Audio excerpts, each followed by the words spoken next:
Welcome to Nightville, where every shadow hides a secret. Back when I was in high school, we had to move on short notice. It was just me and my mom, and she was struggling to keep a job down. After getting tagged with a DWI, we ended up moving in with my aunt and the projects. It was the only way to make ends meet. It was by far my lowest point. I slept on the couch in the living room while my mom took the bedroom.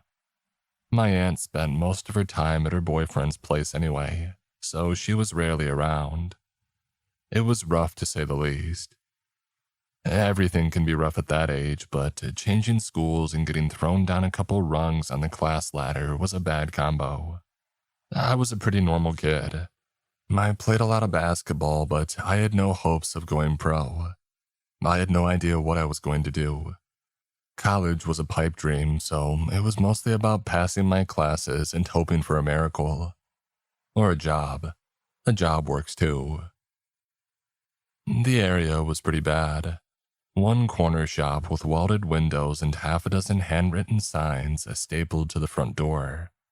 No carts or baskets. A wall of pictures by the entrance showing who's barred from entry. One of them had a little blue cross sign painted on with a faded RIP beneath. There was this sandwich place that must have been there since the 70s. The place was tiny with a lowercase t. I've seen refrigerator boxes that are bigger. Basically a door where you can hear somebody talking on the phone with a sign that says, "Yeah, we're open." Only 2 items on the menu. Meat or no meat. I got nothing bad to say about that place though. Mr. Barker's sandwiches are, to this day, the best damn street food that I've ever had. I've tried recreating his pickled garlic salsa for years, but I can't get the zest right. And then there was the high school. There were metal detectors and one of our teachers openly smoked in the classroom. The less that I say about that place, the better. All that aside, it wasn't like you couldn't live there. I mean, yeah, it wasn't pretty. You can sort of feel the eyes on your neck when you walk down the wrong street. But once you learn what street you're not supposed to walk down, you're gonna be okay. It's not the kind of place where somebody gets shot every day. I mean, it happens, but it's not as random and sudden as people from the city think. You know who's gonna be trouble by the look of them. There had been a couple of ideas on how to revitalize the area. There was an office at the far end that they tried to make into a sort of mini hotel. The kind of cheap place that second-grade tourists stay at when they want the authentic experience. The place lasted for a couple of years but closed by the time that we moved in down the street. There were still signs up when we got there, so it wouldn't surprise me if some folks got tricked into thinking that it was still open. I wouldn't say that I had any friends really, not at first. I had some guys that I knew and that I knew wouldn't mess with me without a good reason. And there was Kieran, for example. Pretty stand-up guy and we made a good team on the court. There was Holland, tallest guy in the class. Nice but a bit slow. And his hand-eye coordination was shot to shit. The guy could barely spell his name, but without him we couldn't play 3-on-3. There were a couple of others too, but most of them just blended into the background. When I had lived there for about 3 months, there was a new push for revitalization. They put up new streetlights. Or at least, that's what we thought. The first time that I saw them was on a Thursday night. People were out and about, somebody was playing music and I could hear somebody yelling and whooping, but I couldn't make out which apartment that it came from. I had homework to do and I wasn't feeling very social. My mom and aunt were out, leaving me to watch TV and procrastinating over equations. I remember looking out the living room window, only to see a streetlight. At first, I didn't think about it, until I realized that I had never seen one there before. That had been a problem for my mom when we first got here. She didn't feel safe without them. At some point, the city must have fixed them. It was right there, as bright as ever. I watched a guy come wandering down the street and stopping underneath that light. looking up at it. He raised his hand to shield his eyes. He seemed to be a bit out of it, so maybe he just didn't register what the hell he was looking at. And then the streetlight went out. Just minutes after first spotting it. I blinked, adjusting my eyes. There was no man there anymore. He was gone. Over the next few days, I would see the occasional streetlight here and there. Rarely the same one and rarely for a long time. It's as if they just came on momentarily and only a few at a time. It felt appropriate in a way. Of course, the city would mess up trying something new. No good deed goes unpunished. And people around school were talking about it too. It was a known fact that the only streetlights that actually worked were the ones near the school, so to see any others was noteworthy. Not just because it was something new, but because it seemed inconsistent. They weren't the only thing that happened around the neighborhood lately. For example, there was a full wall where they had cleaned up the graffiti. They had put in new windows in a couple of buildings. They had moved one of the broken down cars in the lot behind the gym. Little things, but enough to show that something was going on. And Kieran didn't like it. "Oh, it's bad news," he said, shaking his head. "I don't know how, but it's all bad news. It's gotta be." Later that week, I was out with the guys. They were dropping by a house party and they wanted me to come along to meet some new people. It was mostly Holland pulling the strings on that one. He was invited pretty much everywhere. And we spent almost a full hour getting there, just because he got stopped by so many people that he knew on the way. It was 10 minutes away at a light jog. It was a pretty chill party. I ended up with a lukewarm beer sitting in a cheap white plastic deck chair texting. Holland was inside trying to figure out just how many people he knew there. Kieran sat in the deck chair next to me, but he had already finished his beer. We were talking about school when a streetlight came on, just a bit down the road. There was something else in the air, something like static. My phone started charging and I went from 2 bars of coverage to 5. I could feel the screen going hot. "You seeing this?" I asked, showing him my phone. "I told you," he said. "Something's wrong. Some mind cancer BS." Holland came rumbling out of the house with what looked like a quarter bottle of whiskey. And 2 guys were right behind him, one of them insisting that he could take him in a fight. A lot of people wanted to fight Holland just because he was the biggest. Holland waved them off and walked up to us. Kieran pointed down the street to the light. Holland looked for a while and then took a step back. "Oh shit, they got it working." "I don't know," Kieran huffed. "I don't like it." "Oh, it's gotta be brand new." Before I could say anything, he walked off to check it out. Kieran and I got out of our chairs and followed him. A little group from the party tagged along. The closer that we got, the warmer that my phone went, like we were walking up to a power source. I stopped a couple of steps away while Holland stepped right into the sharp cone of light. It felt less like a streetlight and more like a spotlight. Center stage. He looked straight up like he was staring at the sun. "I don't get it," he said. "It ain't new. There are stickers and shit." "Oh, they probably just fixed the bulb," Kieran added. "Nah, there was nothing here." "You mean they put in a busted and tagged light from some other shithole?" "Come on, man." "I don't know what to tell you," Kieran shrugged. Holland tapped the streetlight a couple of times, shaking his head. The light went out. And we went from burning bright to murky street corner in the blink of an instant. And when we looked a little closer, Holland was gone. At first, we were just confused. Not just me and Kieran, but a whole bunch of people. We looked around like he had took off running. I called him, but I couldn't connect the call. Kieran snapped him, but got nothing.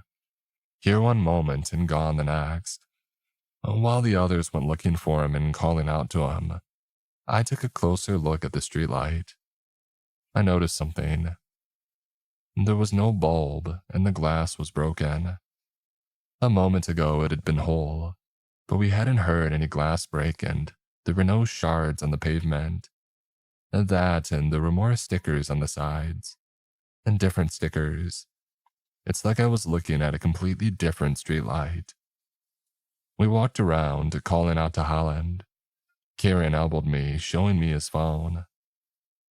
We walk this way, I get more bars, he said. I bet there's another light. You think that he went there?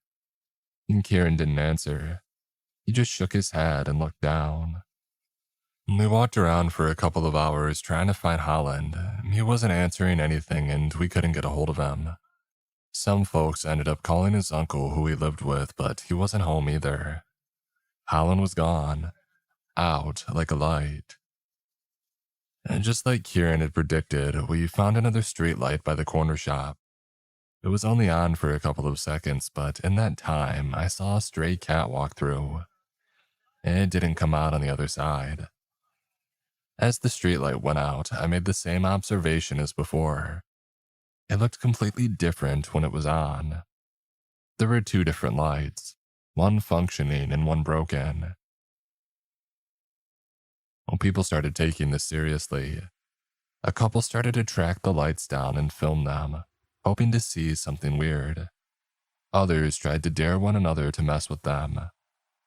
I wasn't there for it myself, but apparently an older kid went missing the same way that night. They stepped into the light and they disappeared. This was no joke. People were calling not just one another, but parents, friends, family, and even the police. There were a couple of videos that started to circulate the group chats. Videos of a guy standing in the streetlight, making a peace sign, only to disappear when the lights went out. "I'm out," was the last thing that you hear him say. They're laughing in the video, until they ain't. That first night it just felt weird, but the next day it was real. Holland was missing. People were out looking, calling one another, asking where he had last been seen. I got 4 calls from people asking what had happened and where he went, and I had to tell them all the same thing. One moment he was there and then he wasn't. It didn't make any sense, and it's not the kind of thing that you can tell a worried guardian in a neighborhood where people had been known to get in trouble over nothing. And Kieran went over to Holland's place. I wasn't along for it, but apparently he had had a long talk with his uncle. All of a sudden, the streetlights weren't a fun quirk. There was something seriously wrong with them. While we were at school, somebody called city management to ask what the hell was going on. There were no answers, and nobody was willing to come down and talk to us. There were no squad cars going around, nobody knocking on doors asking questions. There definitely was no project to get the lights back on. Instead, while most of us went to school, some guys around the neighborhood brought hammers and saws and they took down the last remaining lights. The broken ones, that is. To an outsider, it must have looked like vandalism. For those of us who knew, it was a rare act of solidarity. Hell, even Mr. Barker was out on the street, leaving the sandwich place vacant for the first time in forever. And there was this feeling like, yeah, this neighborhood was shit, but it was ours, you know. Even I, who just got there, was still a part of it. We were in it together, and if nobody was going to have our backs, then we would do it ourselves. But that didn't stop something strange from happening. Most nights, you could see the lights go on. Not all at once, a few and far between, if anything. But they were there. Every now and then, somebody would disappear. It could take hours before we noticed, but by the time we did, it was already too late. In that first week, we lost something like 5 people. It got bad enough that people outside of the neighborhood had started to notice. We saw new cars passing through, looking around. A couple of folks showed up at our school just to tell us that we were all full of it. They saw the broken streetlights and thought that we were making it all up just to get some attention. They didn't understand. But the consequences were real as real can be. Holland was gone from class and nobody knew what to make of it. I mean, sure, people skip school all the time, but Holland wasn't like that. He may have been slow, but he wasn't negligent. He gave it an honest shot, and he was there every day, come hell or high water. And Kieran and I had a couple of teachers come up to us after class, asking us if we knew anything. I mean, what could we say? He gone with the light. It was the best way that Kieran could describe it. Like we keep telling you. Some people started walking in the middle of the street, hoping to stay out of the lights if they suddenly came on. Sure, people had always had a tentative relationship with jaywalking, but this was a whole new level. You could see an old woman with 2 grocery bags walk down the middle of Main Street, and nobody looked twice. It was amazing how fast people adapted, and how fast something turned from a rumor to a threat. But I guess if you're used to threats, another one isn't that surprising, no matter the shape or the form. I went out with a couple of people every now and then just to see what was going on. We could use our phones to kind of spot where the next streetlight would pop up. You would get a small charge and better coverage in just moments before it came on, so you just had to pay attention. We usually saw them from down the street.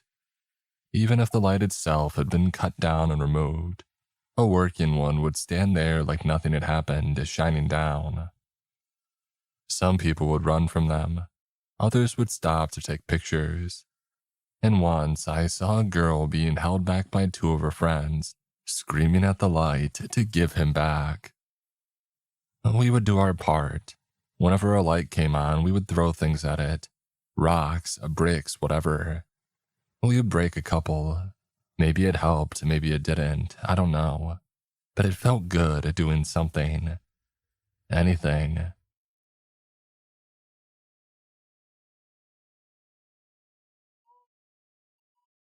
One evening when we were out looking, a signal came on, stronger than before.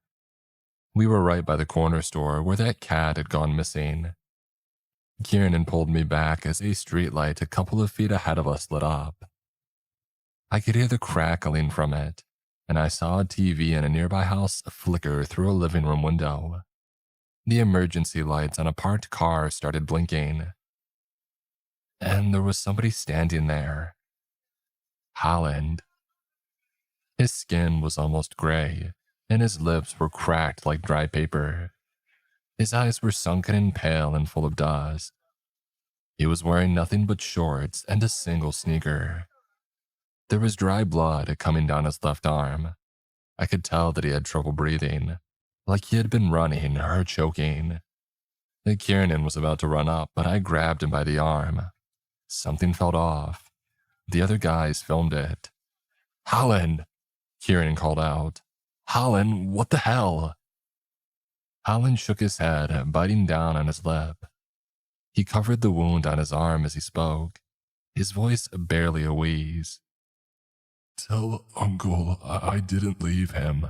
It's messed up. Saw poison, but I didn't leave. I didn't go." "Just walk, get over here," I called out. "Come on, let's go." "Saw poison, dying. It's all poison." Holland took a step forward. As his body crossed that sharp cone, something happened. Parts of his body dissolved into a dithery cross-section. Slices disintegrated the moment that they left the light, swallowed by the darkness. I remember the moment that his face went from weeping to a death's head grin. His voice collapsed into a rattled falsetto, like somebody had poked a hole in his lungs halfway through a final wailing. And then the light went out. Kieran freaked out. The others were too, sharing the video with people from around the block. I just stood there trying not to piss myself. It took me 10 minutes to realize that Holland's shoes and shorts were still on the pavement. This had been real. The proof was right there. Some people thought the video was fake, even though there were 3 different angles.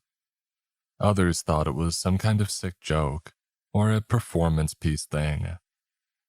Holland's uncle got pissed off beyond belief.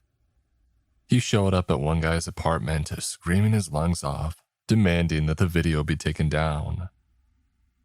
Meanwhile, Kieran and I were making plans of our own. I figured if something like clothes can come back from whatever that is, then maybe we can film it. That was our working theory, at least.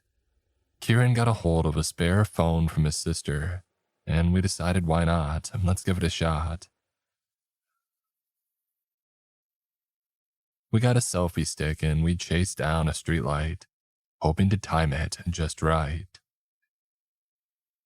It took us a couple of tries, but a few days later, we had nailed it. Just beneath the streetlight outside of Mr. Barker's sandwich place, we managed to sneak in a recording phone. We put it on the sidewalk facing upward, making sure not to have anything but the phone and the selfie stick go inside the light.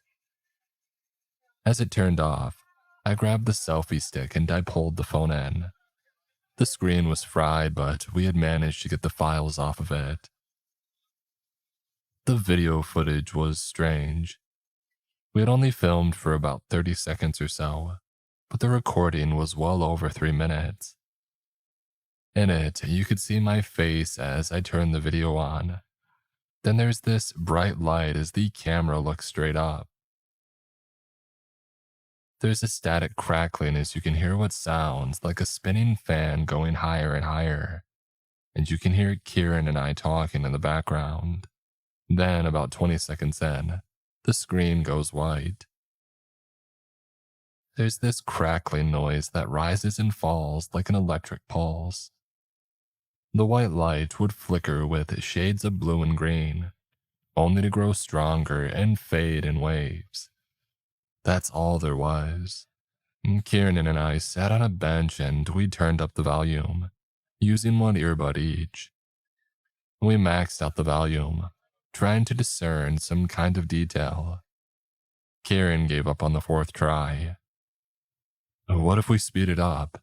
he asked. "Or slow it down or whatever, just something else." "Why not play it backwards?" I scoffed. "Could be some Pink Floyd shit." "What? Screw it." We tried a couple of things. Slowing it down, speeding it up, a low-pass filter, a high-pass filter.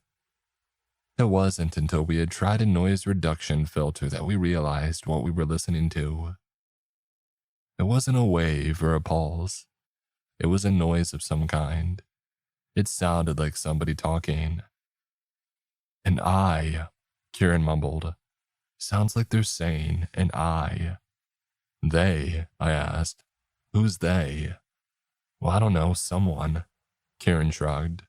"Someone talking." I didn't like it, but he was right. It did sound like a voice, and it did sound like it was saying something. I just didn't like what I was hearing. A couple of folks were escalating things. There was this neighborhood watch kind of deal with some guys walking the streets with guns, taking shots at streetlights that appeared. Some probably just did it for the fun, but some of them were really serious about it. Holland's uncle was one of them. And Kieran and I didn't have the heart to hand him back the shoe and the shorts. The man looked like he was about to tear somebody's head off whenever we saw him. We tried to do a couple more recordings. There weren't as many streetlights around, but we caught a couple of them. It was scary though. Kieran was a bit rough around the edges. He almost stepped into the light once. I had to hold him back. I think if you see something enough times, you start to think it's no big deal even when it can kill you. It was like he was somehow exempt from the anger. We got 2 more videos and they were pretty similar. The sounds that we got were a bit different, and the length of the recording had changed, but we didn't get a clearer image. We tried putting the phone on its side, but it was difficult getting it to work without a working screen. We kinda had to guess where the record button was. After the third recording, the battery exploded. It was a late Friday when I was out with Kieran, trying to figure out what to do next. We were standing outside of the corner shop, but they had closed early. It was getting dark, but we were keeping an eye on our phones. No signs of light. We stood on the same corner where we had last seen Holland. A couple of folks had put flowers on the sidewalk, mostly roses and a couple of sunflowers. The petals were already sprinkled across the street. "I think we can try again," Kieran asked. "We can use my phone." "Oh, what's the point?" I asked, kicking some flowers around. "It's just light and noise. It doesn't mean anything." "So we just go home, and then what?" "Yeah, we could play ball," I shrugged. "I don't know. Yeah, we're one man short for 3-on-3. A rose petal got stuck to my sneaker. I kicked it off with a sigh. "Fine, we'll use your phone." We walked around for a little over an hour. We heard a gunshot and saw one of the lights go out further down the street. I don't even think that it was a part of our neighborhood. It was way too far off. I bet a couple of innocent lights got busted in the process. Kieran and I walked round and round the block a couple of times, trying to find something on our phones. Not a peep. Maybe the watch got them all. I mean, there had to be an end to the lights at some point. We ended up right where we started, outside of the corner shop. Kieran was pissed as all hell, asking them to check their phones to see if anybody was picking up something. And meanwhile, I was checking my socials. People were talking about the lights like it was some kind of urban legend. Even people who lived in the neighborhood were talking about it like it was an excuse. It was this attitude of, "Oh, we know what's really going on." It was like Holland was some kind of gangster who had it coming. It didn't matter how many people came to his defense in the comments. The memes and crappy jokes were all that remained in the top comments. After 10 minutes or so, Kieran put his phone down and frowned. And then he looked up. "Hey," he said, "is your phone okay?" "Yeah," I nodded, 98%. "We've been out for hours, man. It shouldn't still be at 98. My hand felt warm as I looked down. I got 5 bars of coverage. The sweat trickled down my neck as my hair stood up from the static air. I realized that I was leaning back on something that hadn't been there a moment before. Something metallic and tall. The light came on. My throat immediately closed off, like my body was protecting me from something. I couldn't even exhale. It was just this thick phlegm sinking into my lungs. The light was blinding me, turning the entire world a burning white. I could see an outline of the street even then. I could see a shadow of what looked like Kieran just a couple of feet ahead, but the world was too bright to make out the details. He looked like someone had spilled an ink blot in his likeness.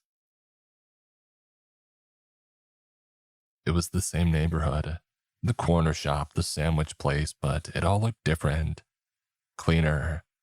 Different names on the signs, more screens in the windows, a bigger sun in the sky. Kieran was moving around, but slowly. He was reaching for me, screaming something. It came through as this static, where only a couple of syllables made sense. He was panicking, but it was like seeing it in slow motion.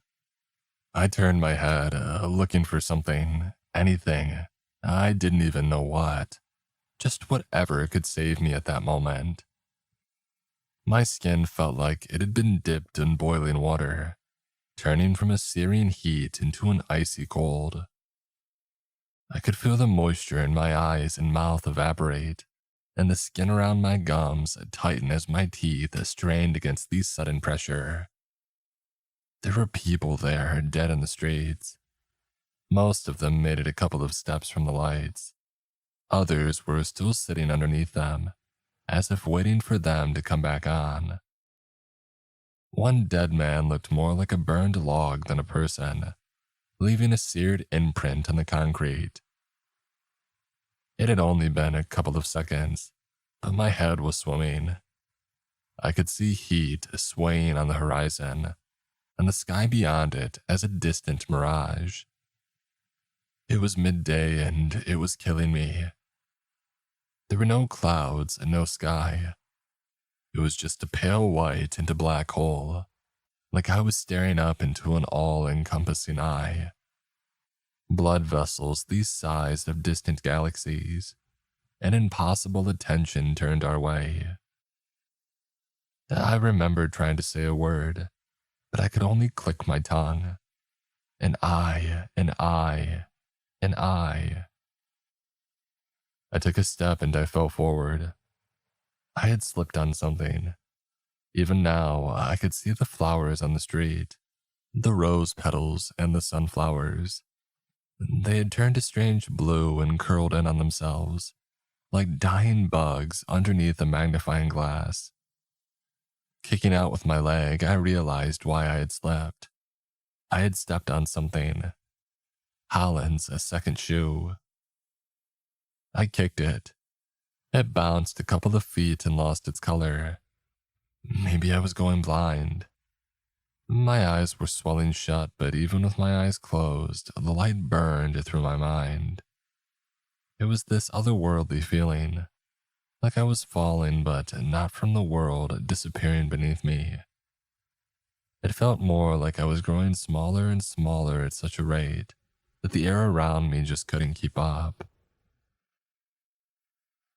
Something shifted and I heard a thump, like rubber hitting glass. Kieran had thrown the shoe at the streetlight and had made it flicker, if only for a second. He yelled something, but I only heard the first word.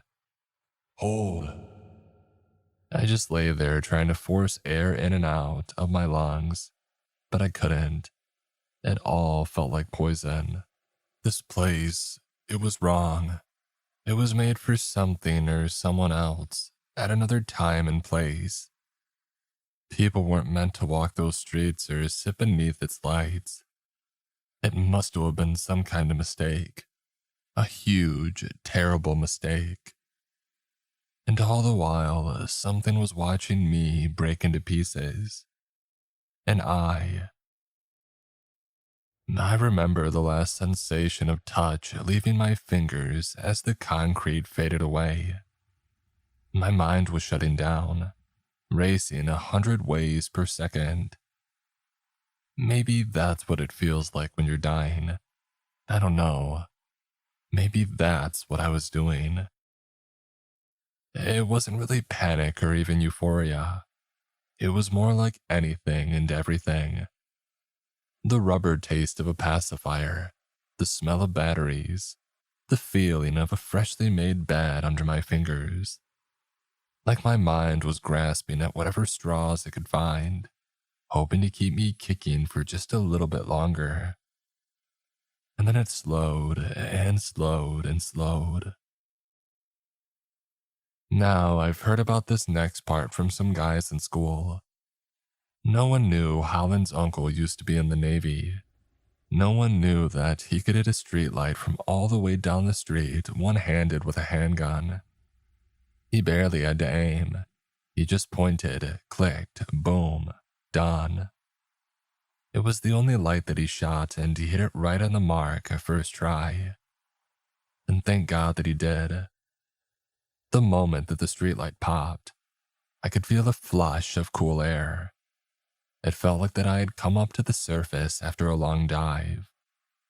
The moment that my lungs opened, I exhaled this black powder straight from the bottom of my lungs.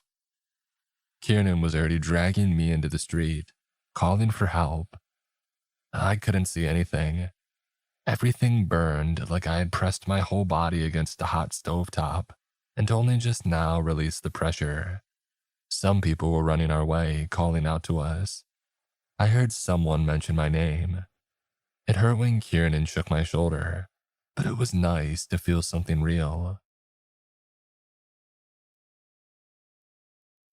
When I finally got enough soot out to gasp for breath, I could feel the world returning to me. My thoughts mellowed, and the pinprick in my dry eyes widened. And they had my mom and aunt come pick me up. They had to drive me into the city. And by the time that I got to the emergency room, I was so tired that I couldn't remember my name. I just sat there giggling like a goofball, falling in and out of consciousness. They probably thought that I was on something. When I woke up the next day, I was on the couch in my aunt's living room. Mom was stroking my hair. The TV was running, but they had lowered the volume. There was orange juice on the table, and one of Mr. Barker's sandwiches, the meat kind. I remember everything hurting, my eyes especially. I could barely keep my hand steady. But man, was I happy. I moved out of that neighborhood a couple of years ago when I got a job in the inner city. Some folks may have heard the rumors of those strange lights, but most thought that it was just a hoax. I think the total number of missing people was somewhere around 9, but at least one of them turned out to be someone who skipped town. Didn't really help the credibility of the real victims. If you talk to the right people and mention the right names, I'm sure that they'll tell you all about it. Not because it's the most interesting thing in the world or the strangest thing that they've seen. No, they'll tell you because it was something that we managed to deal with as a community. After a couple of weeks, there were no more streetlights. We got them all and they never came back on. Holland's uncle had got the last one, and thank God that he did. I haven't been there for some time now, but from what I hear, things are pretty much the same.